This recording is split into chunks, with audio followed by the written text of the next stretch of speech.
Hello guys, welcome to my channel. तो कल की क्लास में हमने चाइनीज़ रिमाइंडर थ्योरम करा था और उसके बेसिस पे हमने एक एग्जाम्पल देखा था।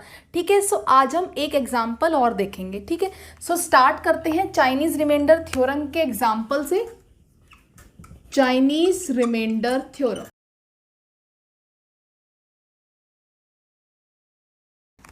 सो देखिए एग्जाम्पल क्या है। सो एग्जाम्पल है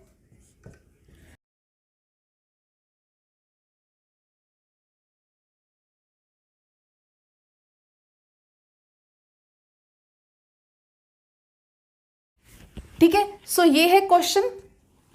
देखिए कैसे करेंगे इसको, मैं आपको बता देती हूँ। ये वाला क्वेश्चन CSIR नेट में भी आया हुआ है। ठीक है, सो देखते हैं क्वेश्चन से। देखिए आपको पता चल रहा है ये क्या है, तीनों लीनियर कॉन्ग्रुएंस गिवन है। मैंने आप ठीक है, सो आप एक चीज देखिए, मैंने आपको सबसे पहले कल के लेक्चर्स में क्या बताया था। पहली चीज मैंने आपको क्या बताई थी कि आपको देखना है कि आपको पहले तो ये बताइए ये क्या है। ये M1 है, ये M2 है और ये क्या है, M3 है। मैंने क्या कहा था, आप इनमें से कोई भी दो ले लो, कोई भी M1 M2, कोई M1 M3 कुछ भी ले लो। उनका पहली चीज मैंने आपको क्या बोली थी, GCD क्या होना चाहिए, 1 होना चाहिए। सो आप देख सकते हैं, आप कोई भी पेयर ले लो, उनका GCD हमेशा क्या होगा, 1 ही होगा। ठीक है, सो पहली कंडीशन तो हमारी क्या हो गई, ठीक है, सेटिस्फाई हो गई। ठीक है, हम आगे बढ़ सकते हैं। दूसरी चीज मैंने आपको क्या बोली थी, दूसरी चीज मैंने आपको कही थी, जो ये x हैं इनका कोफिशिएंट क्या होना चाहिए, हमेशा 1 होना चाहिए। सो देखो ये हमारी एक लीनियर कॉन्ग्रुएंस का तो कोफिशिएंट क्या है, 1 है, लेकिन बाकी दोनों का क्या है, 1 नहीं है। तो हमें क्या करना है, पहले तो हमें इन दोनों को, इनके लीनियर x के जो कोफिशिएंट्स हैं उन्हें क्या बनाना है, 1 बनाना है। ठीक है, दूसरी चीज हमें ये करनी है, हमें 1 बनाना है। अब तीसरी चीज देखिए, मैंने आपको जब चाइनीज रिमाइंडर थ्योरम की डेफिनेशन बताई थी, मैंने आपको क्या कहा था कि जो ये लीनियर कॉन्ग्रुएंस गिवन है, ये जितनी भी आपको linear congruence, n linear congruence अगर आपको गिवन हो तो उनका जो सॉल्यूशन होता है वो क्या होता है, यूनिक होता है। उनका सॉल्यूशन क्या होना चाहिए, एक होना, यूनिक होना चाहिए, एक सॉल्यूशन एग्जिस्ट करना चाहिए। ठीक है, अब जब मैंने आपको लीनियर कॉन्ग्रुएंस पढ़ाया था, मैंने आपको बताया था कि कोई भी अगर आपको लीनियर कॉन्ग्रुएंस गिवन हो तो आप बता सकते हैं कि उस लीनियर कॉन्ग्रुएंस के कितने सॉल्यूशन होंगे। मैंने आपको बताया था, अगर आपको याद हो तो। आपको कैसे चेक करते थे आप, देखो मैं आपको बता देती हूं। आपको इस A का मतलब, मान लो आपको लीनियर कॉन्ग्रुएंस गिवन है, AX is congruent to B modulo N। आपको बताना है क्या इस लीनियर कॉन्ग्रुएंस के पास में कितने सॉल्यूशन होंगे।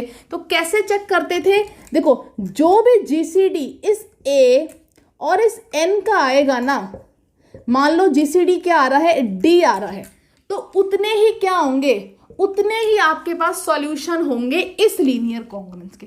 क्या होंगे, उतने ही इस D सॉल्यूशन होंगे इस लीनियर कॉन्ग्रुएंस के पास। अब आप देखते हैं क्या इन लीनियर, क्योंकि हमने चाइनीज रिमाइंडर थ्योरम में क्या पढ़ा, यूनिक सॉल्यूशन होना चाहिए। इन लीनियर कॉन्ग्रुएंस का क्या होना चाहिए, यूनिक सॉल्यूशन होना चाहिए। दैट मीन सॉल्यूशन सिर्फ एक होना चाहिए। सो आप देखो इस लीनियर कॉन्ग्रुएंस पे, देखो यहाँ पे क्या है, x का कोफिशिएंट क्या है, 1 है। तो हाँ, आपको पता है 1 और 5 का GCD हमेशा क्या होता है, 1 ही होता है। सो दैट मीन्स ये तो ठीक है, इसका तो एक ही सॉल्यूशन निकल रहा है। ठीक है, अब देखिए दूसरी चीज, दूसरा देखिए, यहां पे देखिए, यहां पे 2 है, यहां पे A क्या है, 2 है, और यहां पे N क्या है, 4 है। तो इन दोनों का GCD क्या हो गया, 2 और 4 का GCD क्या हो गया, 2 हो गया। सो कितने सॉल्यूशन है इस लीनियर कॉन्ग्रुएंस के पास में, इस लीनियर कॉन्ग्रुएंस के पास तो भाई साहब 2 सॉल्यूशन आ गए। तो अब आपको क्या करना है, पहले तो इसको चेंज करना है, आपको इसके एक सॉल्यूशन, आपको पहले इसको चेंज करना है, सॉल्यूशन एक ही आना चाहिए। ठीक है, अब आप तीसरी लीनियर कॉन्ग्रुएंस देखिए, तीसरी क्या है, A क्या है, यहाँ पे 2 है और यहाँ पे N क्या है, 3 है। और आपको पता है 2 और 3 का GCD क्या होता है, 1 ही होता है। सो दैट मीन्स इसके पास भी क्या है, एक ही सॉल्यूशन है। सिर्फ आपको इस लीनियर कॉन्ग्रुएंस को चेंज करना है आपको, क्योंकि इसमें कितने सॉल्यूशन आ रहे हैं, 2 सॉल्यूशन आ रहे हैं। आपको इस लीनियर कॉन्ग्रुएंस को छेड़ने की जरूरत ही नहीं है, ये बिल्कुल ठीक है, ये वाली इसमें कोई दिक्कत नहीं है। ठीक है, तो अब देखो हम कैसे चेंज करते हैं लीनियर कॉन्ग्रुएंस को।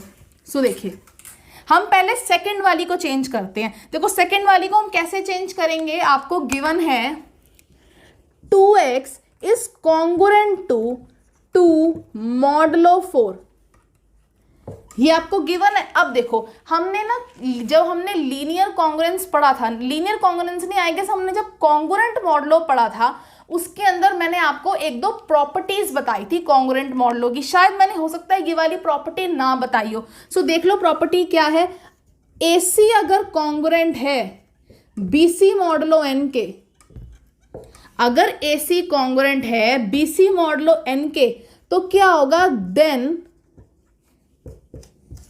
जो A है वो कॉन्ग्रुएंट होगा B मॉडुलो n/d के।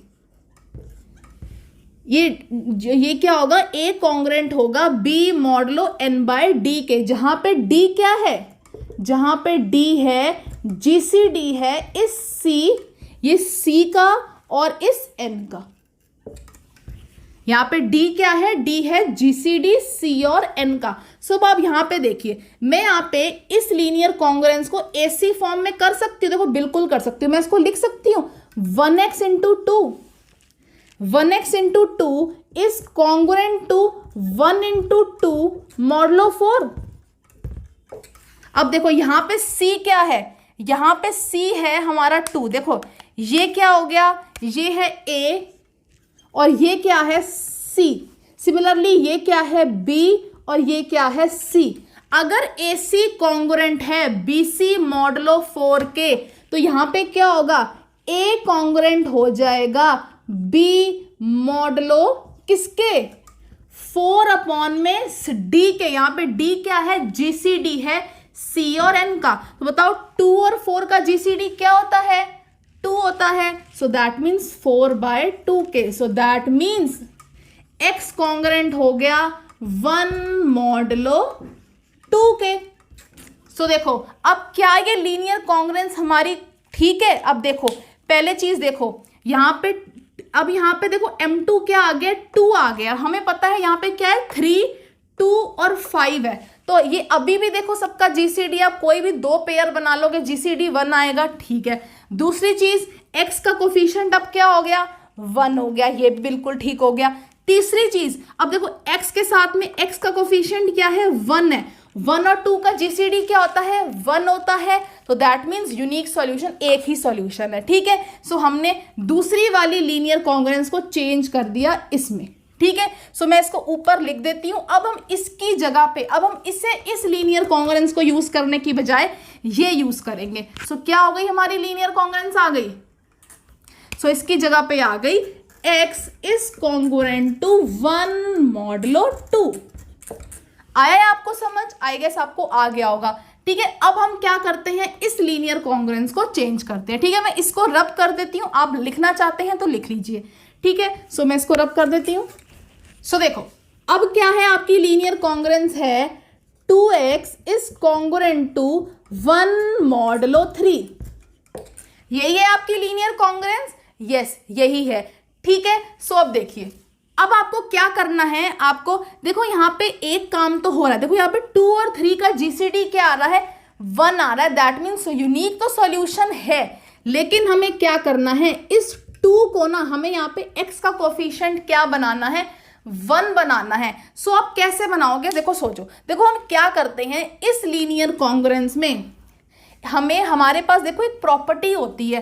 प्रॉपर्टी क्या होती है, देखो अगर A कॉन्ग्रुएंट है B मॉडुलो n के, अगर A कॉन्ग्रुएंट है B मॉडुलो n के, सो क्या होगा, AC भी क्या होगा, कॉन्ग्रुएंट होगा BC मॉडुलो n के।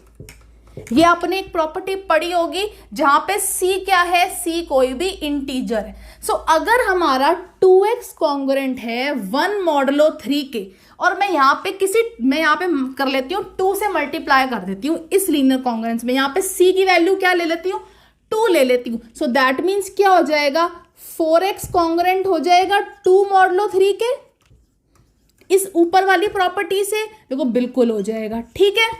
4x is congruent to 2 modulo 3 हो जाएगा, यस। अब मैं क्या कर रही हूं, इस 3 को ना इस 4x और 2 से क्या कर देती हूं, डिवाइड कर देती हूं। सो जब मैं 4 को 3 से डिवाइड करूंगी, सो क्या आ जाएगा, x आ जाएगा, यहाँ पे 1 आ जाएगा, that means 1x is congruent, जब 2 को डिवाइड करूंगी 3 से, सो 2 ही आएगा, सो क्या हो जाएगा यहाँ पे मॉडलो 3। सो दैट मीन्स क्या आ गया, x is congruent to 2 modulo 3 आ गया ये। अब देखो यहाँ पे x का कोफिशिएंट क्या हो गया, 1 हो गया, और 1 और 3 का जीसीडी क्या होता है, 1 होता है, दैट मीन्स सॉल्यूशन अभी भी यूनिक ही है। सो अब हमारी ये वाली लीनियर कॉन्ग्रुएंस किस में चेंज हो गई, हमारी चेंज हो गई x is congruent to 2 modulo 3, x is congruent to 2 modulo 3 change हो गई। अब देखिए तीसरी तो यही थी, अब आपको क्या करना है, इसके अंदर आपको जो मैंने सेम आपको पिछले लेक्चर में आपको तरीका बताया था वही आपको यूज करना है और सॉल्व करना है, ठीक है। सो देखते हैं कैसे होगा। देखिए अब यहां पे सबसे पहले देखो, पहले यहां पे m1 क्या था, 3 था, m2 क्या था, 4 था, m3 क्या था, 5 था। मैं इसको भी इधर लिख देती हूँ, ये वाली लीनियर कॉन्ग्रुएंस को, थर्ड वाली को, x is congruent to 3 modulo 5। अब देखो अब आपकी लीनियर कॉन्ग्रुएंस किसमें चेंज हो गई है, इसमें चेंज हो गई है। तो अब आपको m1 m2 m3 ये नहीं लेने हैं, आप ये मत ले लेना। सो अब m1 m2 m3 आपके क्या हो जाएंगे, ये वाले हो जाएंगे। सो दैट मीन्स m1 क्या हो गया 3, m2 क्या हो गया 2 और m3 क्या हो गया 5, ठीक है। और मैंने आपको बताया था कैपिटल M क्या हो जाएगा, कैपिटल M हो जाता है m1 into m2 into m3 का multiplication. So that means 3 into 2 into 5, so that means 5 2 10, 10 into 3 30 आ जाएगा m, ठीक है। यहां तक हो गया। अब हमें क्या निकालना होता था, mi निकालना होता था। ये सब देखो मैं पिछले लेक्चर्स में आपको करा चुकी हूं, अगर आपने मेरी वो वाली वीडियोस नहीं देखी तो आप जाके देख सकते हैं, ठीक है। सो अब देखो mi, यहाँ पे हमें क्या निकालना है, mi निकालना है। मैं भी जनरल ले लेती हूँ, इसका फॉर्मूला पहले आपको लिख देती हूँ। mi का फॉर्मूला क्या होता है, m अपॉन में स्मॉल mi, यही होता है। तो अब देखो हम पहले क्या निकाल रहे हैं, हम निकाल रहे हैं m1। सो m1 क्या हो जाता है, मैंने आपको पिछले लेक्चर में बताया था डायरेक्ट तरीका। अगर यहाँ पे कैपिटल m1 है तो हम स्मॉल m1 नहीं लेंगे। सो दैट मीन्स कैपिटल m1 क्या हो जाएगा, m2 into m3, that means 10 हो जाएगा, यस।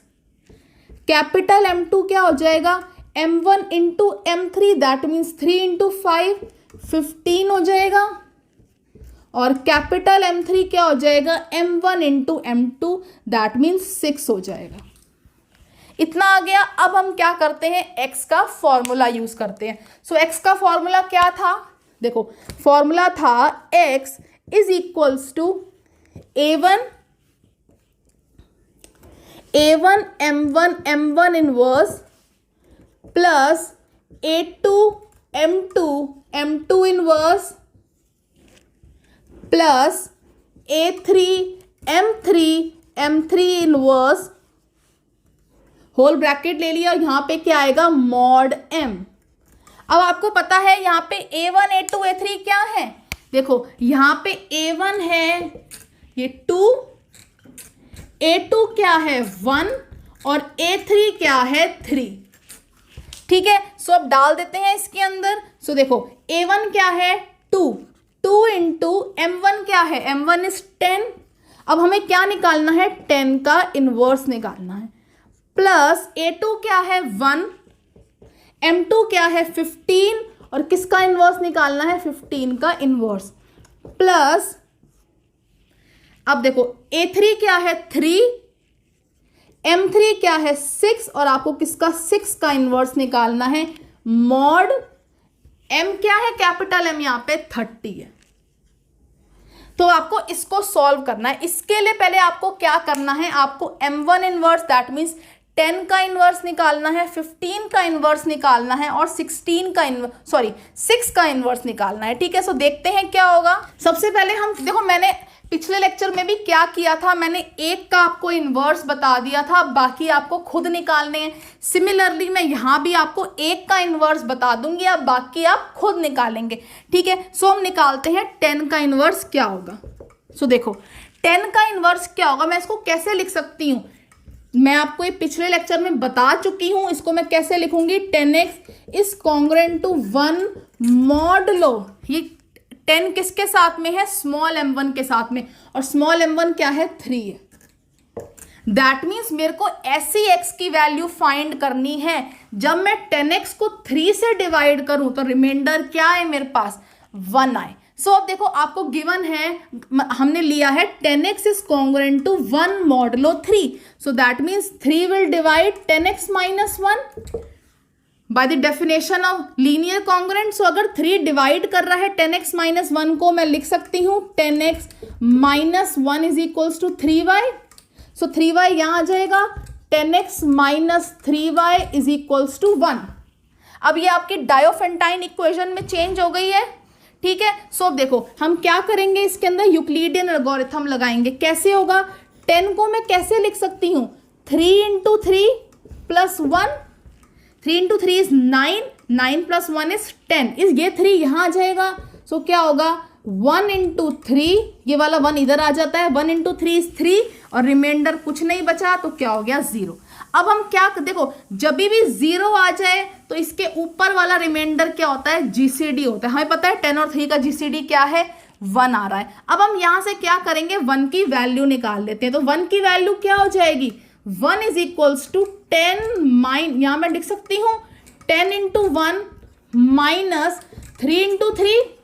अब हमें किसकी वैल्यू निकालनी थी, हमें निकालनी थी x की वैल्यू। तो x क्या है, जो भी 10 के साथ में है वही क्या है, x की वैल्यू। तो यहाँ पे 10 के साथ में देखो क्या है, 1 है। सो दैट मीन्स x की वैल्यू क्या आ गई, 1 आ गई। x की वैल्यू क्या आ गई, 1 आ गई। सो दैट मीन्स 10 इनवर्स हमारे पास क्या आ गया, 1 आ गया। 10 इनवर्स कितना आ गया, 1 आ गया। ठीक है, अब बाकी देखो 15 इनवर्स और 6 इनवर्स क्या आएगा, ये आप खुद निकालेंगे। मैं बता देती हूँ क्या है। देखो 15 का भी इनवर्स क्या है, 1 है, और 6 का भी इनवर्स क्या है, 1 है। ठीक है, सो देखो अब एक चीज देखो, मैं आपको ना एक तरीका ही बताती हूँ कैसे निकाल सकते हो बिना सॉल्व किए। मैं मान लो मैं आपको कहती हूँ कि आपको 6 का इनवर्स निकालना है, तो आप कैसे निकालोगे। देखो हमें क्या करना है, हमें ऐसा x चाहिए, हमें ऐसी x की वैल्यू चाहिए। यहाँ पे 6 किसके साथ में, m3 के साथ में, दैट मीन्स 5। हमें x की ऐसी वैल्यू चाहिए जब मैं क्या करूं, जब मैं 5 को 6x से डिवाइड करूं तो मेरे पास रिमाइंडर क्या आ जाए, 1 आ जाए। तो हमें पता है जब मैं x को 1 ले लूंगी तो वैल्यू क्या हो जाएगी, 6, और 6 को जब मैं 5 से डिवाइड करती हूँ तो रिमाइंडर क्या आता है, 1 आता है। सो ये तो आपने डायरेक्ट बता दिया कि x की वैल्यू क्या हो गई, 1 हो गई। अगर आपको कहीं आपको बहुत इजी गिवन हो तो आप डायरेक्ट ऐसे यूज करके भी निकाल सकते हैं। ठीक है, सो 6 का इनवर्स भी 1 आएगा और 15 का इनवर्स भी क्या आएगा, 1 आएगा। ठीक है, अब देखो हम डायरेक्ट फॉर्मूले के अंदर डालते हैं। सो फॉर्मूला क्या है, देखो 2 इंटू 10 इनवर्स क्या आया, 1 plus 1 into 15 into 15 inverses 1 plus 3 into 6 into 1, यहाँ पे 6 का इनवर्स क्या था, 1 था, मॉड 30। सो अब देखो ये क्या हो जाएगा, 20, ये क्या हो जाएगा 15, और ये कितना हो जाएगा 18। सो मॉडलो 30, सो क्या हो जाएगा 20, देखो 8 और 5 13, तो 1 2 3 और 2 5, 53 मॉडलो 30। सो जब आप 53 को 30 से डिवाइड करेंगे तो आंसर कितना आ जाएगा, 23 आ जाएगा। आंसर क्या आ जाएगा, 23 आ जाएगा। सो ये तो था एक सॉल्यूशन अगर आपको निकालना हो। मैंने आपको बताया था अगर आपको बहुत सारे सॉल्यूशन निकालने हैं, सो x की वैल्यू कितनी हो जाती है 23 प्लस जो भी कैपिटल M होगा, कैपिटल M क्या आया था 30 आया था, तो 30k हो जाएगी। यहां पे आप डिफरेंट k की वैल्यू पुट करते जाओ, आपको x के और सॉल्यूशन मिलते जाएंगे। हर 23 में आप एक 30 ऐड करोगे, अगला सॉल्यूशन, नेक्स्ट उसके अंदर आप और 30 ऐड करोगे, नेक्स्ट सॉल्यूशन। ठीक है, सो ये था हमारा लास्ट क्वेश्चन। तो अब हम कल से करेंगे एक नई टाइप। ठीक है, थैंक यू।